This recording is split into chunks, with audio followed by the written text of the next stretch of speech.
Everybody, it's Ray Cornelius from UPFRONT inside Atlanta's entertainment industry, and we're here at the Atlanta premiere of Intruder. We're going to be talking to all the stars, Meagan Good, Michael Ealy, and of course the director Deon Taylor. So sit back, relax, and enjoy as we bring you up front for this Intruder premiere.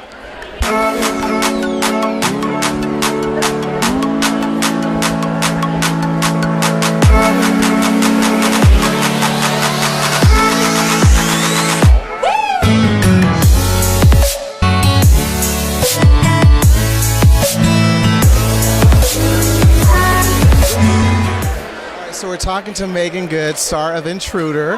This is a kind of a different role for you. Let's talk about that. For me, I mean, I love this genre. I love this space. Seeing like Halloween 4 and 5 when I was a kid really made me want to be an actress. And for me, it was exciting because I love this character because her heart is really pure and because she believes the best in people, you know, to a fault.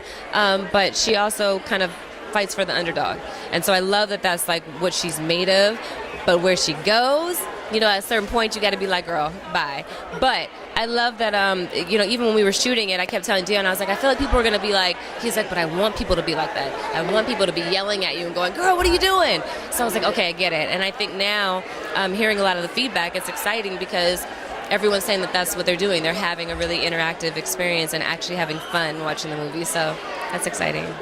I know you wanted to do more action films, so were you able to get that action energy out of it? I got a little bit in there with a little fight scene, a little stabbing, a little stuff going on. So yeah, I had my fun. Yeah. What was it like being reunited with Michael Ealy? Because I think you guys have done a film before, but it was sort of a romantic comedy, right? Yes, right. We did 2 romantic comedies before, but we weren't paired up together, so we really didn't work with each other that much.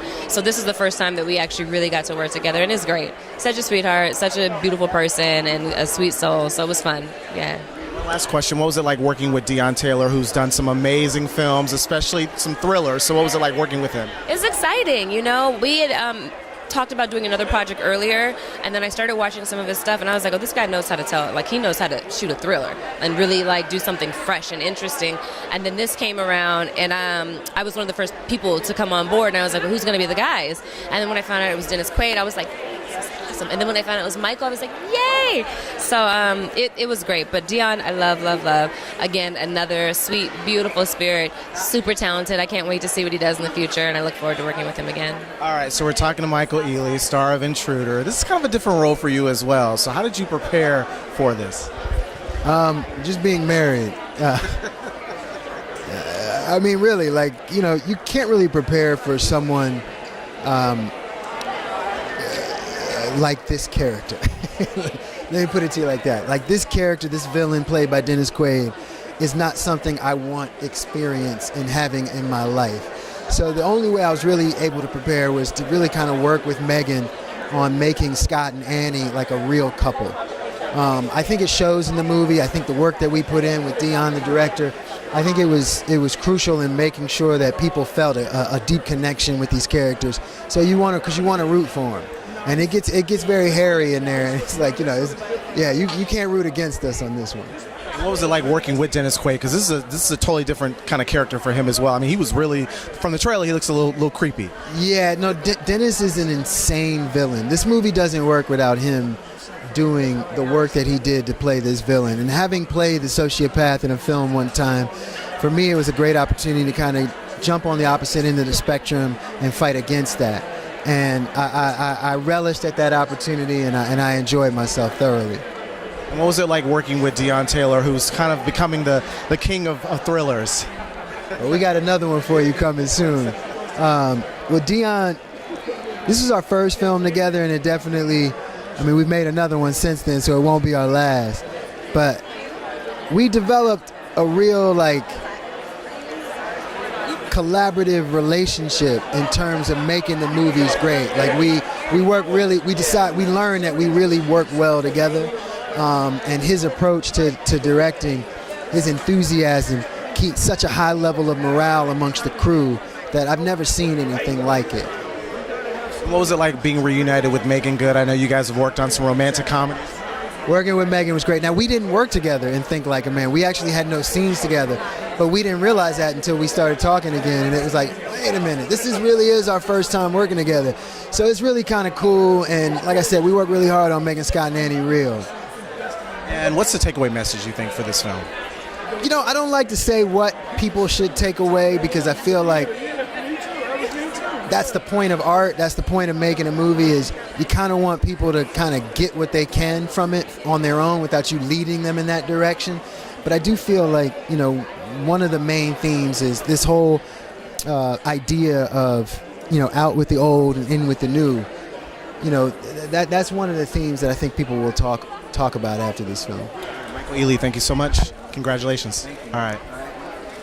So we're talking to Mr. Deon Taylor. You're kind of becoming the next big thriller. You're creating all these, the king of thrillers, I should say. Oh man, that sounds great, man. I hope so, man. From your mouth to God, man. Like, let's do it. Let's talk about the inspiration behind this one. Yeah. So the inspiration behind the film was pretty simple, man. I was just finishing a film called Traffic, and someone gave me this script. A guy named Mark Berg, who produced all the Saw movies, and handed me the script, and I read it. And I remember read the script in 30 minutes, and every page I turned the script, I could just visually see it. And I'm like, oh man, this is crazy. And, you know, obviously the film was not written for us, but the first thing I wanted to do was make it for us.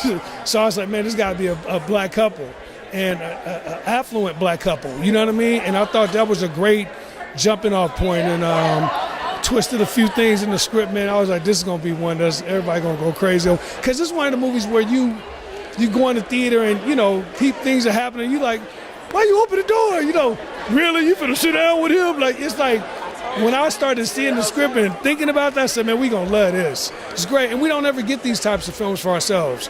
You know, I think most recently, Jordan Peele did Us and Get Out, and you know, I think this is the next one in terms of, like, you know, seeing ourselves on the big screen opposite of Dennis Quaid, you know what I mean, in a thriller. And it's fun, man. It's just a fun film. You also sort of throw in a socially conscious twist to it. So can you tell us what that might possibly be? Well, we can't do this without we can't do these films without putting a little bit of something in there for people to take out of there. I mean, the whole movie to me represents something.